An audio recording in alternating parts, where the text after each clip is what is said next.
I'm excited to announce that Mr. Mannering has decided to be my guest for the show this week. I know it's going to be a pretty big show because Mr. Mannering had a big announcement this week about your retirement from teaching and football, right? Both? That's right. How do you feel about that? I feel it's time to make a change. The main thing, I decided this is a good time to go because I'm not being forced to retire. Nobody's asked me to leave. I'm not getting fired. And I feel like Twin Lakes has been a really good situation for me. I came from Lewis Cass, which is a good place to come from, and I thought I was about ready to retire over there. Yeah. And this opened up, and I thought, it might be a new challenge, kind of a cool thing to try, and really it's been great. I wish we would have had a little more success football-wise, but as far as teaching and working here, this has been a really, really good experience for me, and I'm going to go out knowing that this was a good thing. I'm not negative. I'm not burned out. I haven't had it or anything. I thought this is it's a time for me to do something else now, and I think it'll work out good. That's awesome. I think it's really exciting to hear that. You just seem like really confident and at peace with your decision.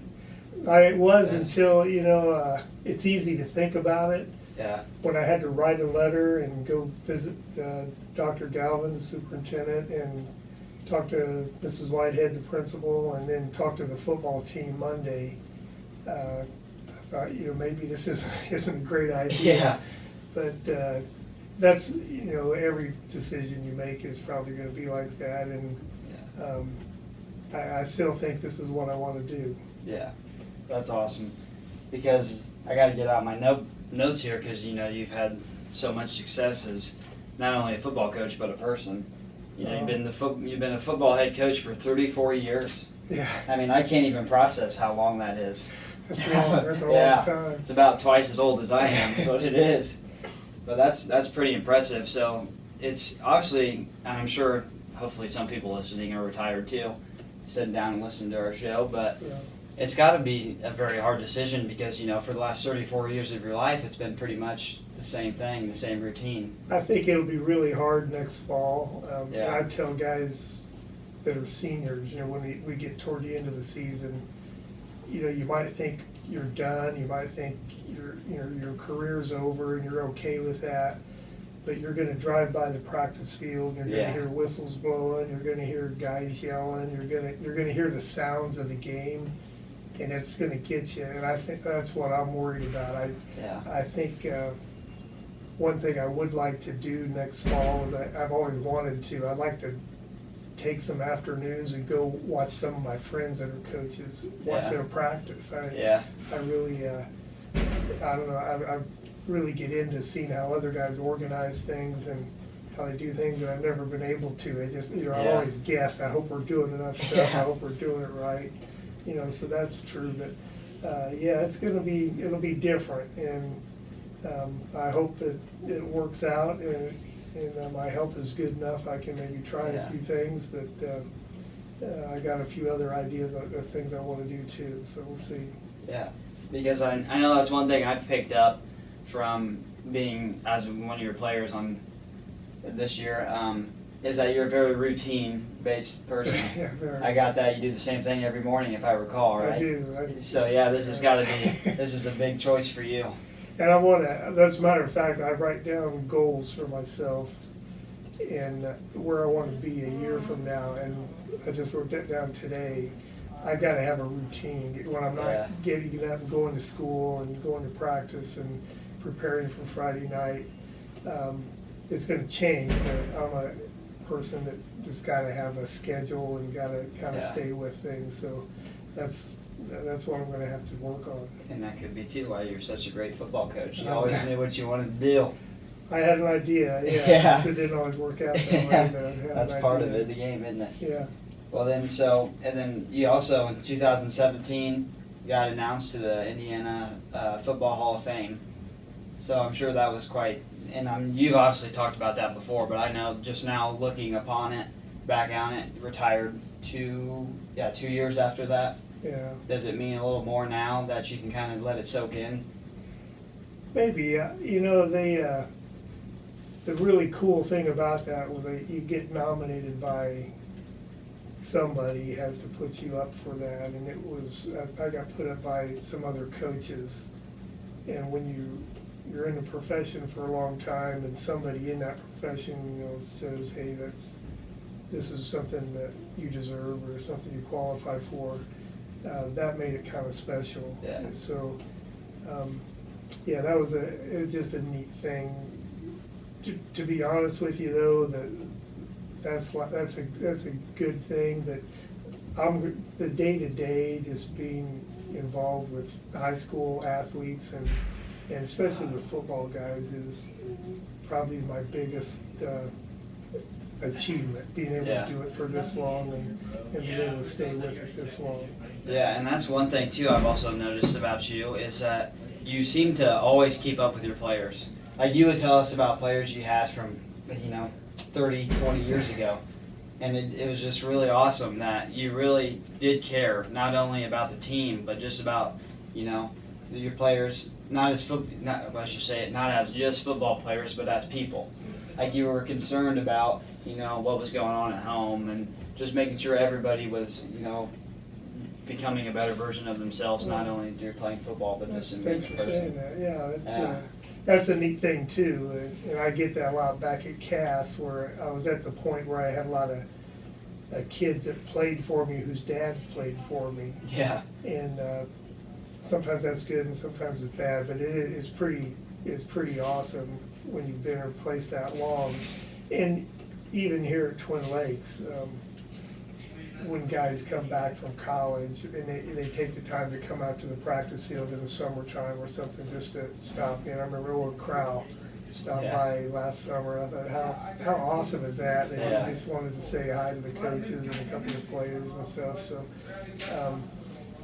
anybody that's been in education, I think, probably feels the same way. It's just it's a benefit you don't really think about when you're doing it, but then when you see a guy with a family that you had in school, or you have their kid in class or on the team, it really hits home.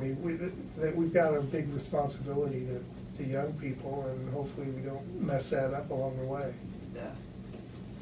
So, it definitely seems like you have always been invested in younger people, obviously, because you've been the football coach and stuff, and just not being around them as much is probably going to be different. Like, it will. Seeing, especially in the case like football, your football team, you're basically taking them from boys to when they become men, freshman to senior. That's a very important time in a lot of people's lives, and it was just awesome, at least from my experience, and I'm sure a lot of people, hopefully a lot of your other players get to watch this and they can think the same way.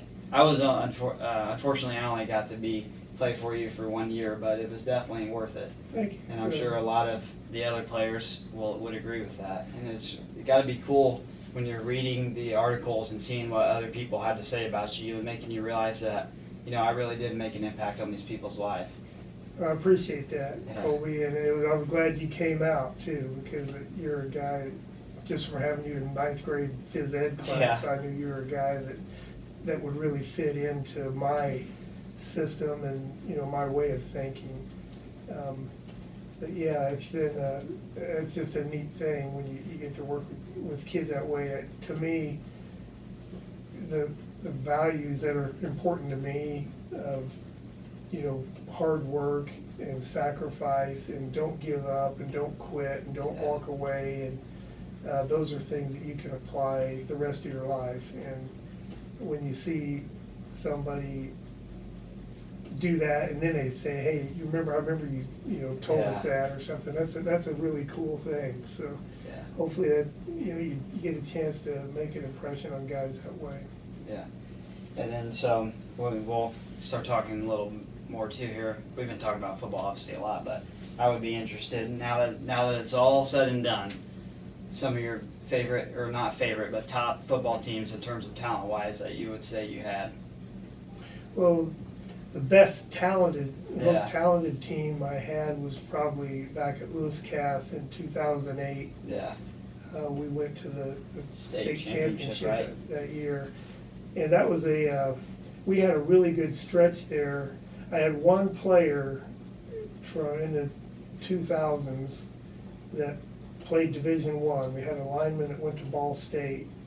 But we had a whole lot of guys that played small college football. And, to play Division III, they had to be good students, for one thing, to get accepted. And they had to really want to play because they don't give them any money to play. They just do it. And we had a stretch there where we had a lot of guys that played, and that, I thought that made our program really good. We had smart kids that had really bought in. But the big lineman that went to Ball State is now he's on the practice squad this year with the Carolina Panthers. Oh, geez, that's awesome. Yeah, he's been hanging on. He was with the Colts for 2 years. I think he got to suit up for one game. He's never really made it to the show, but he's always on somebody's list. I've had on that team, I remember him, his name was Kid O'Brien. He was our defensive tackle. The defensive end that year won the Phil Eskew Award at the state championship, and he went to Wabash College and played there. And then we had two rather big kids. We had our front four. They're all about 200, between 270 and 300 pounds. Yeah. Just a massive group of guys. That's 2A football too, right? So we were big. Yeah. But like I say, the thing that made that team was I had two linebackers that were just really tough kids. One went to Hanover and played, and the other guys were all multi-sport kids. Yeah.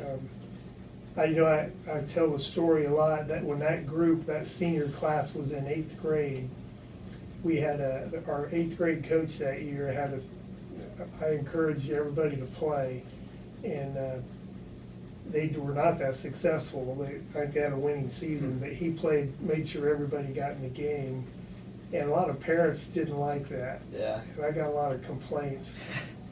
But what was interesting was that group stayed together, I think because they all thought they were players. And by the time they were seniors, we had 18 or 19 of them. And wow. And they all could play. When you can get guys to stay in the program and have seniors playing against the other team's sophomores, you're going to probably be successful. So yeah. That was probably obviously the best team. Some of the highlights of my career, I got to be the coach of my two sons that played. They were right before that group, and that's an interesting dynamic too. When you're coaching your own kid, you got to be kind of careful to not show favoritism or not be too hard the other way. And I thought that I handled that well. It was hard sometimes I wanted to find out what they're thinking or what some other guys on the team were. I had to tell myself to be quiet when we went home and let them be regular guys. But that turned out to be a real positive for, I think, all of us. And they're both coaches now, so but I've had a ton of just really neat guys that played, and I could tell you right now what some of your best plays were, because after a game I watch the film and I see what we need to do or what was good and what was bad, and I for some reason that just sticks with me, and I have an incredible memory for stuff like that. I can tell. I can't remember my anniversary or just things like that, but that's always been a big deal to me. Yeah, that's awesome for sure. Attention to detail is definitely something I've noticed that you're very good at. So you were saying your sons were the year before you went a couple years before that. I think we went to the championship in 2008, and my youngest boy graduated the year before that, 2007, and then the older one was 2006 or 5. So they were during that period between, because there was a period there between Yeah. 2003 and 2008 Yeah, where you were really yeah. rolling. We had The train was moving, and it was moving We had- fast, wasn't it? Yeah, that's a Yeah. good thing going, and and really, it's no different than, I think, what did I do different at Twin Lakes? I didn't do anything, Yeah. but the difference between, I think, that group and the groups that I've had here at Twin Lakes, it's all leadership, and in football, it's, like I say, you're getting guys to stay in the program, and when they become seniors, not only are they the best players, they make other guys better. Yeah. And that's one thing I thought we really had back then, and we still did. I think they still do a little bit over there. They had a really good team this year. But even the year that I left, we had a team that it was 2015.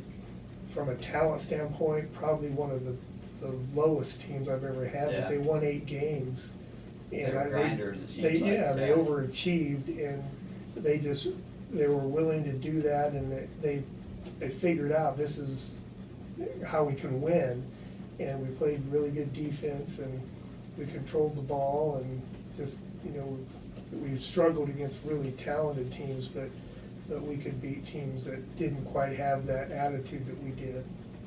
See, even then, going off on that little tangent, you're remembering stuff from just 2015 and talking about that team and all. It's so awesome, and just how you can remember so much about your teams, and it shows really how much it meant to you to be a football coach. Well, it did. Yeah. It still does. Like I say, I hope that I'll adjust well. Yeah. Not being able to be in that position next fall. So this is a question I'm pretty excited about asking you. So, well, I'm sure you were an assistant coach, obviously, before you were a head coach. So how long would you say you were in? You've been coaching football, or head coach for 34 years, but in total? 7 years before that. So you've been in for 41 years I coaching have. football at the high school level? Well, 2 years I got out of college and got on at Knox High School, was an assistant coach there. And after 4 years, I got on at Ball State as a graduate assistant. Okay. Back in the day, back then, Yeah. if you were a school teacher, you had to have your master's degree in 5 years. So I'm at Knox and, coaching 3 sports, and there's absolutely no time to go to take classes unless you just try to cram them in the summertime, and then you're missing a lot of the summer stuff they're doing for football and things like that. So the opportunity came open at Ball State where I could get my master's degree and coach football. That's all I had to do. Yeah. And That sounds pretty like a good deal to me. yeah, it was a great Yeah. deal. And I got married that summer, and my wife got the same thing. She was a teacher, so she got an assistantship in the College of Business. So we both got our master's degree in 2 years, and were able to stay at Ball State. And when I left Ball State, I'd gone there hoping I could get into college coaching, but I realized after 2 years that that's a brutal profession. I mean, you've got to be ready to move every year. You're just hoping you catch on with somebody that's successful, and it's not a good profession to be married and have a family. Yeah, for what you wanted to do. Yeah. So I looked for high school jobs, and I interviewed. I've still got the rejection letters. I think I had about 40 or 50 jobs I interviewed for that I did not get. Oh, geez. But I got on at Marion High School as an assistant coach for 1 year, and then after that I got the job at Lewis Cass. So I didn't have any head coaching experience, and I think Lewis Cass was looking for a younger guy that they didn't care if he had any experience at the time, and It worked out for him, didn't it? Well, it did Yeah, over it did. time. We were so Yeah. bad. I was telling everybody I was too dumb to know how bad we were. Yeah. But it took a while, and we had some first couple of years were pretty rough. But we got a little bit better and a little more competitive, and then once I was at Lewis Cass, I really thought I'd stay there 3 or 4 years and move. But then you have kids, and they get in school, and it's like this was just, it was a good situation. I lived right by the school, so we walked to school every Yeah. day, and they could come out and they were at practice every day. I had 3 kids that I think were at every practice I ever had, and they were on the sidelines for games, so it just kind of became a family thing, and Yeah. I interviewed sometimes for other jobs, but I always thought, well, we've got a pretty good situation here, and Yeah. so I didn't. So, yeah, so I was there for 30 years, and then, like I say, this job opened up. And I always liked Twin Lakes, mainly because the group of guys they had here, Steve Snyder and Dave Yeah. Winings and all Larry Crabb Yeah. and Bob Cornell, and Mike Wright. There's a group of guys from here that would have been really fun to be with had I been younger. Yeah. And most of them are still around. Yeah, Coach Snyder even was on the coaching staff. Yeah, For your, and was I it all was- 4 years here? Or? He was, Yeah. and he had gotten out of it. And when I got the job, Coach Adams, I was trying to find guys to make a staff. He said, maybe you ought to talk to Snyder. I said, are you serious? I didn't know he was interested. He goes, he might be. So I went right over to the middle school. He was The assistant principal at the time, yeah.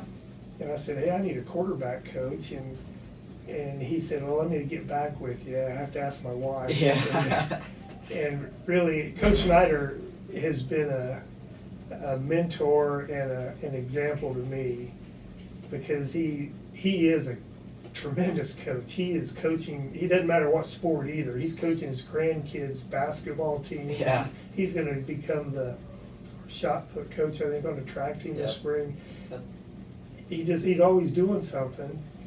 And he's kind of one of my idols, because in retirement, this is what he's doing at like the Christian church here in Monticello. He's the guy that somebody has a doctor's appointment, he's available to drive them to it if they can't do it. And Yeah. you know, that's the kind of thing I want to get into back home.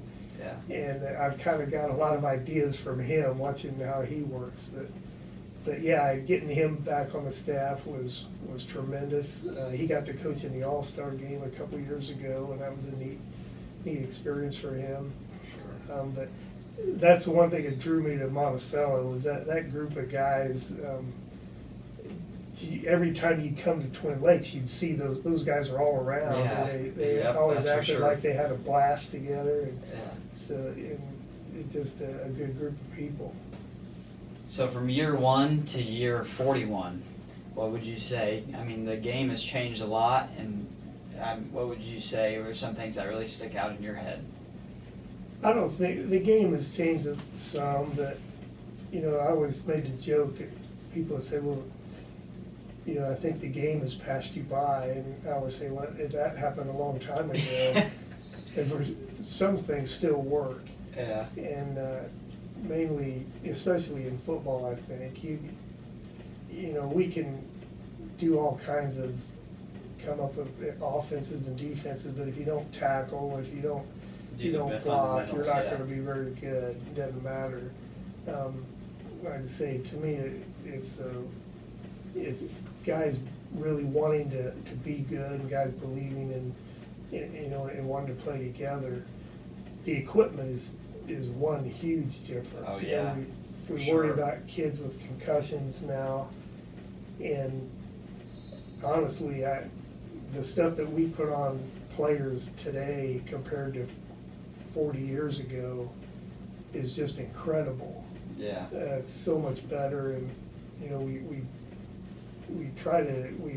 eliminated a lot of the contact work that we used to do, and they've got rules and things like that. But I'm thinking the stuff that I wore when I played, and the stuff that we put on guys when I first started, it is a huge difference. And really, kids are kids. You know, a lot of times you have to convince a high school guy to stay with something. You got to encourage them a little bit, or you get on them. You know, and that's never changed. You know, you're always, especially in a sport like football, you're trying to get a kid involved, or trying to get more guys involved. because you know that once that starts, you can be really good. Yeah, you need a lot of bodies too for football. Yeah, So absolutely. Yeah. You know, we've got a trainer. Every school's got a trainer now. When I remember our method of training was, you know, the head coach, or sometimes they have an assistant, would tape everybody that wanted taped, or they would Jeez. diagnose every injury. And Oh man. usually, if a guy got injured especially on the practice field, you moved your drill Yeah, just 10 yards away. Jesus.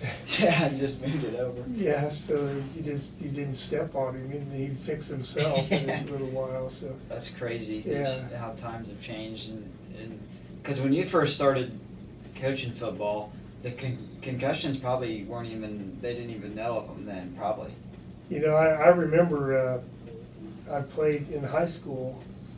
I went to Harrison, and we had a JV game on a Saturday afternoon. We were at Lafayette Catholic, and one of our linebackers was knocked out cold, and we had a guy who was a trainer from Purdue, I think. He was only there every now and then, but he happened to be there that afternoon. But he had a broken ammonia capsule Oh, in his jeez. nose. And the kid jumped up, and the trainer said, "You think you're okay?" And he said, "Yeah." So he stayed in the game. Oh You know, my goodness. Today, Nowadays you'd have a lawsuit. yeah, and he'd be out for a month. Yeah. So yeah, that's really changed a lot. You know, but that kid turned out to be I think he's an engineer now. Oh, he so it must didn't, have- yeah. He must have been okay. Yeah. So yeah, you didn't get as much attention when you were injured, but you didn't seem to have as many injuries either. But Yeah. there's probably the way we do it now is so much better. I mean, there's no. That's for the best. Yeah. We take care of guys much better than we used to. I remember this is one joke we would always have going out to practice too. When it would be too hot and we couldn't wear our pads out, just helmets or something, we would always joke, I bet when Coach Mannering started, they didn't do this. They were definitely wearing their pads all the time. Yeah, we were. And we had big long sleeve cotton jerseys. Yeah. Yeah, that was yeah, that's the other thing. You know, we're so concerned about the heat index and Yeah. getting too hot, and which is really crazy because we do so much more conditioning and everything year round than we were able to do a long time ago. Yeah. So the same thing. You have one guy that gets really sick, or you know, you hope it never happens, or you have somebody actually, you know, have a heat stroke or Yeah. something, and your life has changed forever if you're just Exactly. associated with them. So, Mhm. yeah, the things like that I think are progressive and needed to be done. Yeah, I and that makes definitely. things There's a better. lot of college football coaches that wish they probably would have done some Oh, things yeah. differently. Sure, You've seen sure. that in the news, I'm sure, plenty. Yeah. So have you always been a PE teacher? No. Matter of fact, I was a business teacher. Oh. And when I was in college, basically, if you played athletics, you were most likely a phys ed major. Yeah. So, but that time, it was, you can find a job. Well, there was a lot of teaching jobs around, but not many phys ed jobs. So my first 7 years of teaching, I was a business teacher. And when I got the job at Cass, they opened up a phys ed position. And That was more your thing. yeah, that's what I really wanted to do. And one of the reasons I was discouraged at Cass was we had eliminated some teachers, and I'd become the health teacher. I Oh. hadn't done that in 30 years, and I just wasn't real happy being in a classroom setting. I wasn't used Yeah. to it, and I know I wasn't very good at it. We watched a lot of Netflix movies and, Oh, yeah. and defined a lot of terms in the chapter. Yeah. That was I don't think I was very good at doing that, but I didn't really want to be good at it. So that's it. Here at Twin Lakes, I've been all phys ed, and that's been a real good thing for me. So in terms of weightlifting, I'm sure it's always been a big thing through your 41 years, I'm sure. Yeah, and you know, everybody, that's changed a lot too. Yeah, definitely. And I think a lot of especially high schools, you know, like here, they redid the weight room here 7 or 8 years ago, And at the time, you put platforms and racks Yeah. and barbells and dumbbells. And to me, that's the smartest thing a high school could do, because you're never gonna be able to keep up with the equipment The that machines, keeps coming yes, I out. definitely agree with that. It's like, a computer. They say you buy a computer and in 2 or 3 years, it's obsolete. You need Yeah. a new one. And if you try to keep up with it, a school's budget just won't work.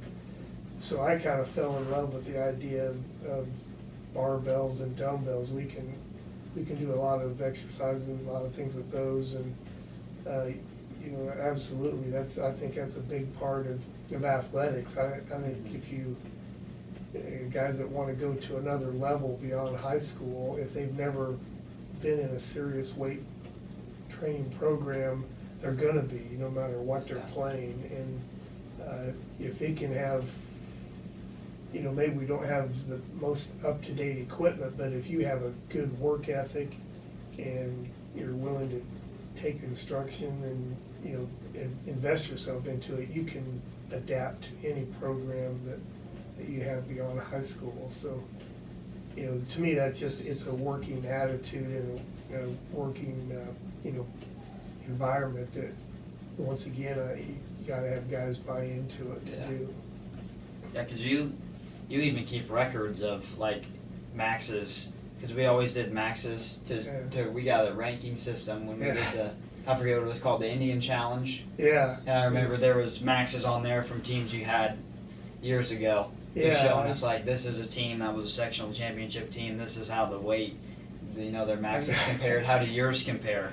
Well, for most of us, they didn't compare very well, but that's something to look at and shoot for. Not to say, well, I can't ever do that, or we can't do it. But I'd rather have, rather than have 1 or 2 guys that can squat 500 pounds, I'd rather have 30 guys that can squat 350. Yeah. To me, that now you've got something going there, and then make sure the workout's a lot more competitive. But I keep those on I learned how to use Excel. Yeah. And I've still got all that stuff. So, I can tell you a lot of records over the years, I think.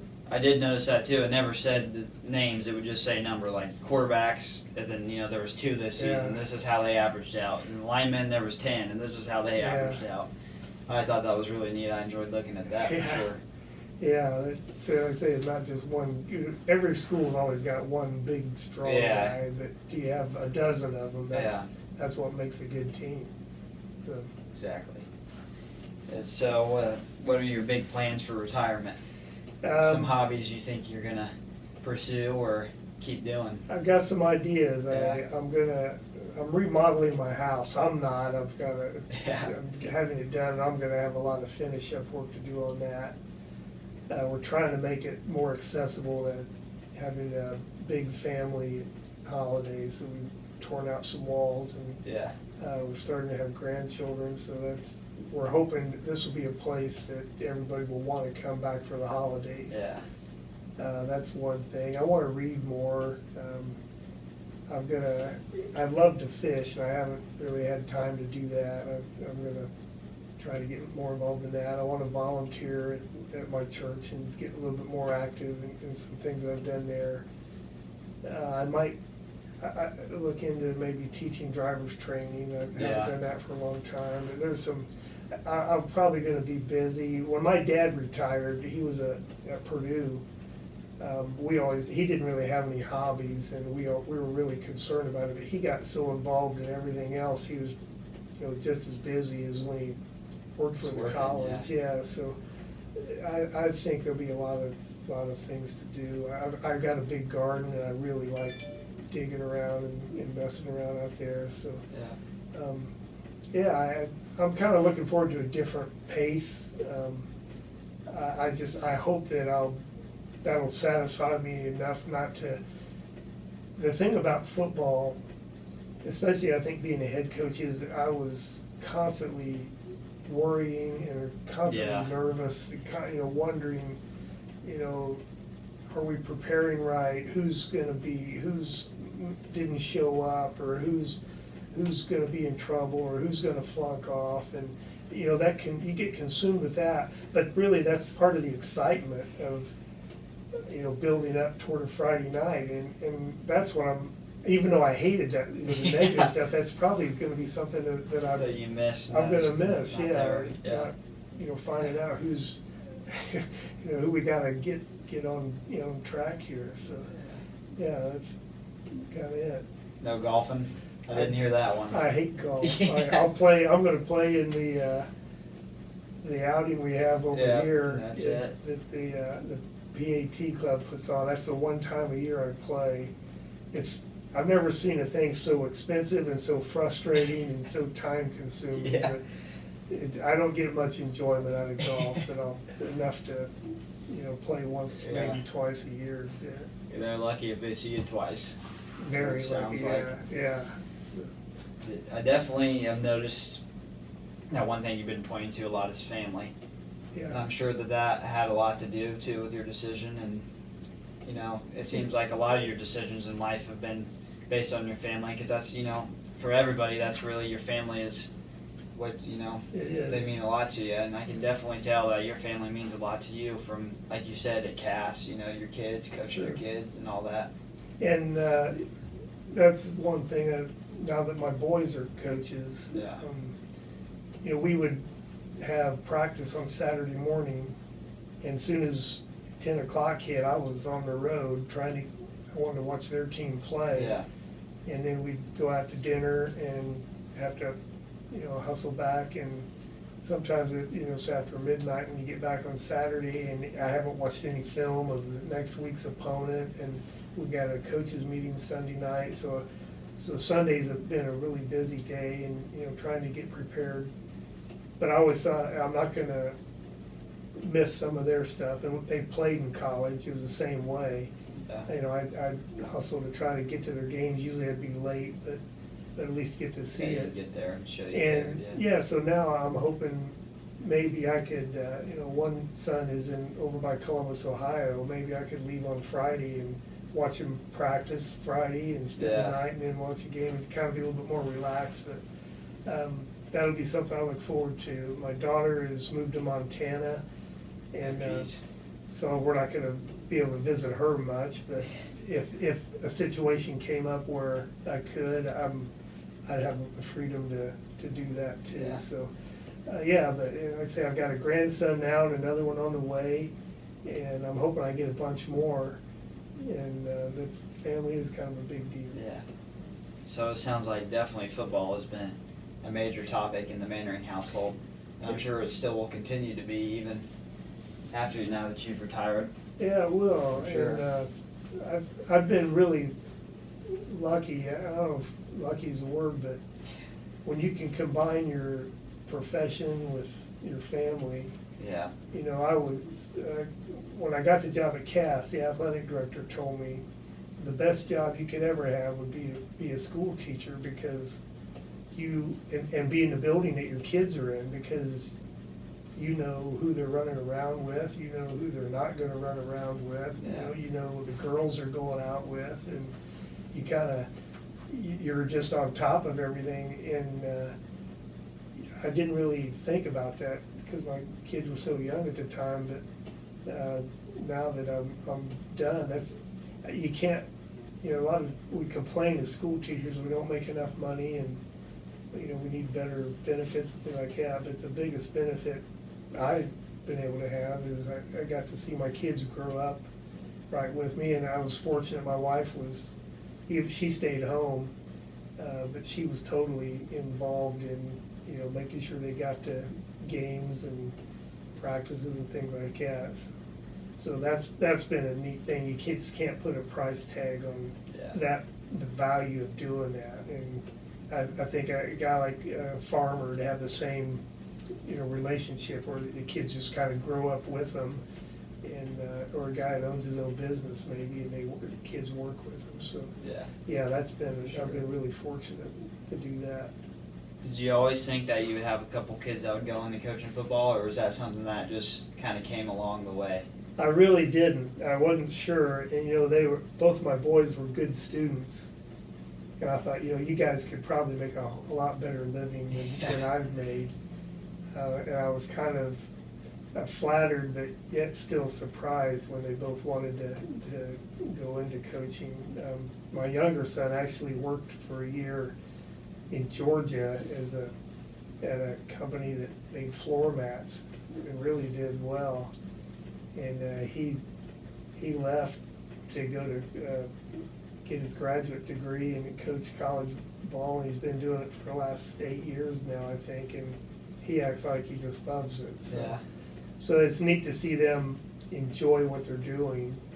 You know, that they're going to have the same, I don't know if they're hardships, but Yeah. things that I grew up with a family. They're not going to be taking vacations every year, and they're not going to have a new car, you Yeah. know, whenever they think they need one. There's some things you're going to have to give up along the way, but you know, hopefully they seem to enjoy what they're doing now, which is kind of That's cool. awesome. As long as you're happy doing what you're doing, you know, Yeah, you're doing the right thing. I think so. Yeah. So that's kind of cool. So, here's another question I got for you. This could either be an easy one or a hard one, however you think about it. But really, if you had to explain what football meant to you, how would you Well, explain I played everything, you know, like most guys do in elementary and middle that? school. Yeah. And football was the one sport I had a little more success in, I think. I really thought I was a basketball player Yeah. when I was younger. I had a deadly jump shot. I bet. And my I can junior see it. year at high school, I got cut. Oh, And I geez. couldn't believe it. It's like, the coach was nuts. Yeah. How could you? I was the best guy. But at the time, I took it as stride. I guess I should have played more that summer. I'm mad at myself now because I let myself. I thought I was a big football star, and I really wasn't all that great. But I ran track, and I probably had more success doing that than any other sport. But football was my love, I think, because we had a good team, and I thought I was a good player, and my folks let me go to a small college to play, and that was a really neat experience. My coach was actually an ordained minister, and I never before thought you could combine football with Yeah, a being violent sport. yeah, with with being a Christian guy, and Yeah. he was a pretty amazing man, and he had a big impact on me. So football just kind of became my thing, and you know, my identity, I guess, and that's what I really wanted to do and wanted to be good at. And to be totally honest, Colby, I don't know if I told you guys, but most of you guys were a much better player than I ever was. I wasn't that great, and the coaches joke about it. You know, when some of the guys like Coach McFadden and them, they can find their own films. Yeah, and show us. Yeah. And they're not as good as they thought they were Yeah. when they see it on film. And fortunately for me, there are no films of me, but Yeah. I'm still around. But yeah, that was just kind of what I wanted to do, and I decided at college, I love school. I love the calendar. I love just the routine of it. So that's when I wanted to be a teacher, and I couldn't be a teacher without being a coach of some type. So, Yeah. So football is kind of a natural fit for me. For sure. And that was one thing too that you mentioned track and field. I know you are a big fan of track and field, and especially encouraging your football Yeah. players to participate in track and field. You know, can you kind of explain that a little bit? Well, when I was in ninth grade, the ninth grade football coach told us, back then the ninth grade was in the middle school, and the guy that was our football coach was our track coach. And I remember he told us that spring, he said that the coach at the high school said, if you don't run track, he doesn't want you. And I think he made that up. I don't think that Yeah. was true. So we all ran on a track team. You know, we didn't even have a track at Klondike. geez. We had a path in front of the school. Oh, But gosh. we all did, and so when I went to the high school the next year, the track coach all knew, who was on the team, so it's kind of like expected that you came out. If you couldn't play baseball especially, you were supposed to be running track, or if you couldn't play golf. So I did that in high school as well. But I think track and football and wrestling are the three sports that, a guy could get involved in and not really have a whole lot of experience. If he's got some physical ability, if he's got some drive. Yeah, a little bit Sure, of drive. You don't have to, and it's the sports that you just need a lot of guys in. Track, there's always a relay team, or they've got all the field events, or there's something that you can be part of. And I was a 400 man. Yeah. And I remember my senior year, a sophomore kid knocked me off the relay team, and I had to become an 800 runner, which I hated, but Yeah. I was probably better at that than the other races. So, but yeah, our track coach was an interesting guy. It was a good practice if half the team threw up on the football field. It was Yeah. when he thought enough guys were getting sick, it was time And to they quit. did a good job. Yeah, That's what I was gonna say too, because there's nothing. I definitely think track teaches mental toughness, because there's nothing Oh, that sucks yeah. worse than being halfway through the 400. You can't feel your legs, but you gotta Yeah. keep going. Oh, I know, and it's. But you know what? You do that, and you get used to it, and you figure out. It's not that you're not going to kill you. Yeah. You're still. Yeah, gonna you'll be all right. It might suck for a little bit. But Yeah. Well, the 800 was twice as bad. Yeah, I exactly. felt like that for the whole last lap and a half. Yeah. But yeah, I used to have nightmares about. I always have a dream, you're running in slow motion and everybody else is really fast. Yeah. And, yeah, it's athletics in general is just a pretty awesome thing. That's the reason a lot of kids, have a purpose to do well in school, to stay eligible, and you don't realize it, but sometimes by doing that, then that propels you to the next level, whether or not you stay in athletics or not. You learn some stuff that probably you can apply all the time. So. Sure. Now this is another question I think is awfully funny. I remember you would always tell us stories, and I don't know how long you've been doing the storytelling for Thursday nights before Friday night games. What is kind of the strategy behind that? To kind of relax us a little bit and try to get us fired up at the same time? Well, I didn't really do that on purpose, but Yeah. every coach is different, I guess, and I'm not a guy that if you come in on Friday in the locker room that's gonna, go crazy and get everybody yelling and screaming and psyched out of your mind. I've figured out when I became the head coach, that lasts for about 30 seconds. That's worn off before you ever kick the ball off. Yeah. But the idea of it kind of goes back to I'm kind of a guy of routine. The idea is that Monday, here's what we're going to do at practice, and you're going to get a scouting report. And Tuesday, you're going to see that live, and Wednesday, we're going to work really hard and see it some more. This is what we've got to, face. The scout team has to run the plays and stuff, and then Thursday should be a thing where we tie everything together. It shouldn't be real physical, but really a lot of mental. But the idea of building up the excitement to Friday, what I would want as the coach is I want guys to be excited to play on Friday, not because I'm yelling and screaming before the game, but because they know they're preparing for something and getting ready for it. And usually the Thursday night, a lot of times I could relate something, because I've been around so long, to the team we're going to play. My history with them, or I know somebody from that school or that town, or here's what we're going to see, and maybe make it a little bit funny and try to definitely be entertaining. Yeah. But yet at the same time, let's end with we're going to.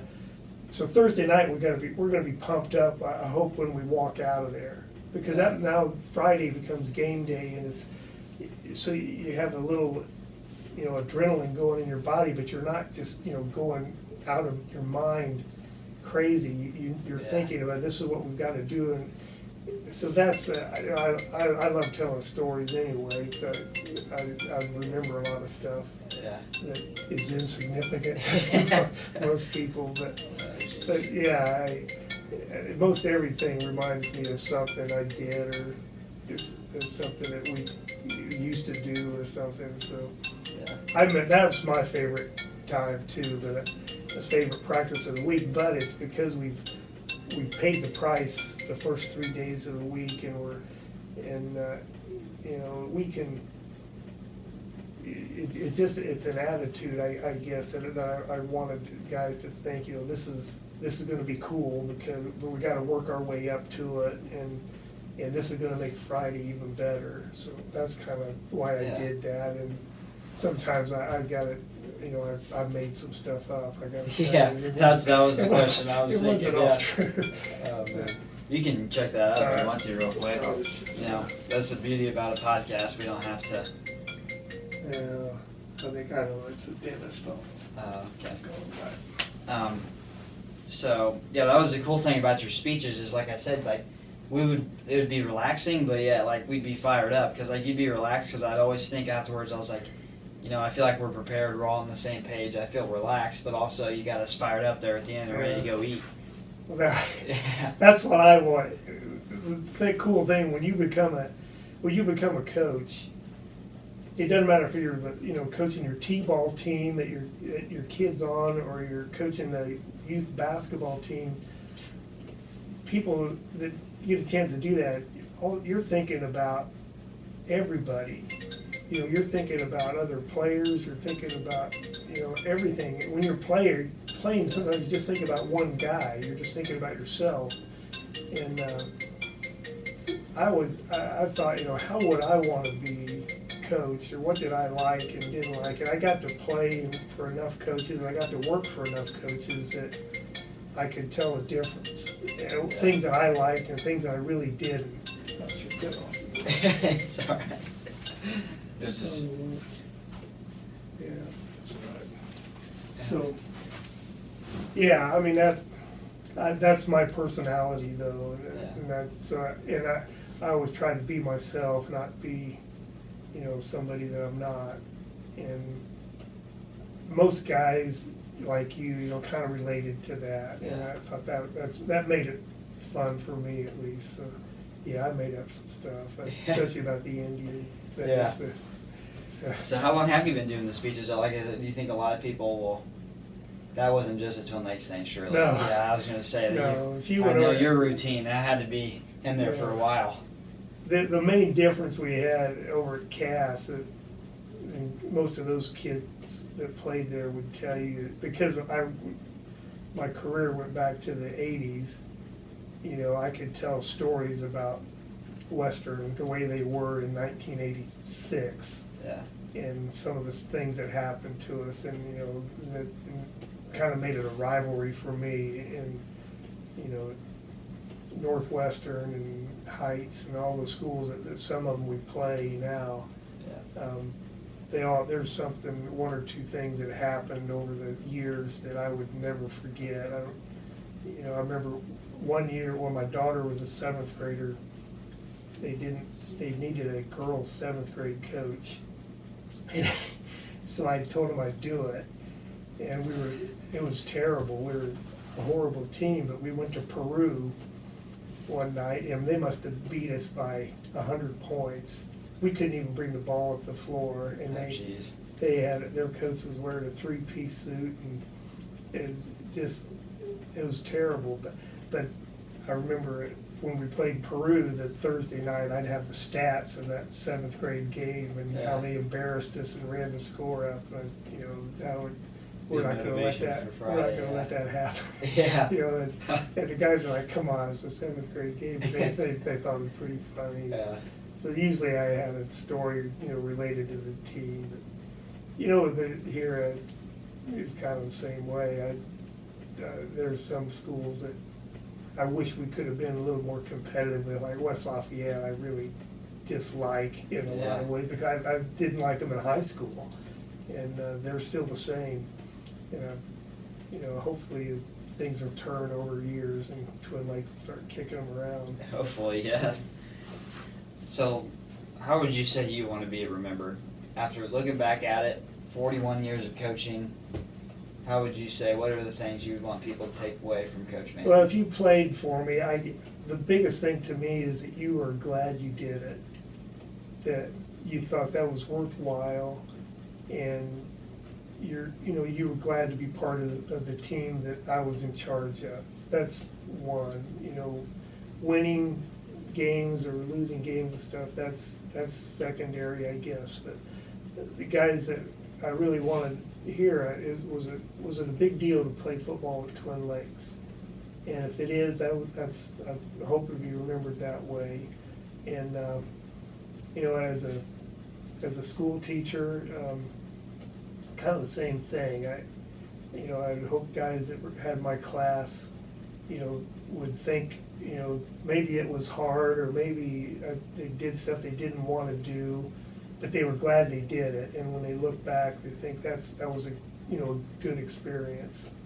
So that's, I guess, the way I would hope to be remembered here is a guy that was a positive thing. It Yeah. wasn't a negative thing, and that's sure the attitude that I'm leaving with, is that this has been, for me, this has been a good experience, because it's a good school, a really good administration. I think potentially, Coach Adams says it every year, the first day of school, that the potential in this building is Yeah. incredible, and it is.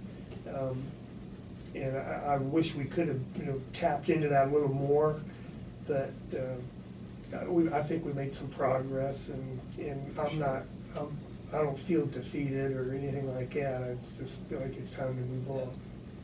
So then, I guess we can make this a closing question, in case you have anywhere to be, and we've been going for almost an hour, so we're doing pretty Oh, good. okay. That's awesome. Alright. That's awesome. That's a good amount of time. And what would be your advice for the next coaches, Twin Lakes High School football team? Yeah. Football. Next football coach. Yeah, what would be your advice for them? Obviously, we don't know who it is yet. We don't Yeah. know when that's going to be. You obviously probably know more than me, but I'm not going to ask you that. What would be your advice to whom that person is going to be? I'd say same thing I just said, there's a ton of potential here. You really gotta work at getting a lot of kids out to play that maybe have walked away, and they've dropped out of the program. That's one thing. The second thing is, I would not, depending on if a coach came in that was not from here, not already on the coaching staff, I would hope that they would respect what I had done, and it's Yeah. easy to be real negative when you come into a new situation, but I wouldn't give him much input as far as players and students. I'd let them, because you want to have an open mind. When I came here, that was one thing. I didn't want to know who had been in trouble or who didn't produce. I wanted to try to get the impression that everybody gets a new chance. Whatever your history was, you get to start again.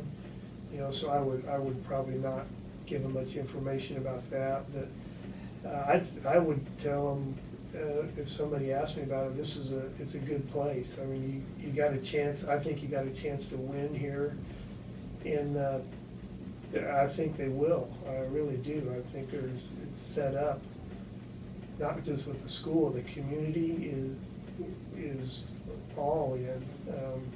The PAT group's incredible. The fundraising and stuff they do, the support they give. Things are in place to be really good here. And maybe we need a younger guy or older guy, I don't know, but we just need, it's time for a new guy to come in, and hopefully he'll get it going. Awesome. Well, I really appreciate you, because I know this has been a big week for Yeah. you. I really appreciate you taking the time to sit down with me, because my show is called Sit Down with Smock. But sit down with me and really, I enjoyed talking to you and getting your opinions and feelings about everything, and I hope you enjoyed the I opportunity have, too. this has been kind of, I'm glad you asked me to do this. Yeah, It's a neat thing. this was awesome, and if we ever need to do it again, I'm sure hopefully right. you'd be willing to do that. I will. Well, Thank thank you. you. I appreciate it. Yeah. Hey, it's Colby here. I would like to say thank you to all the local business owners that were willing to put up our TL Tribe flyer. It was very nice of them, and make sure you're looking out for it. Thanks.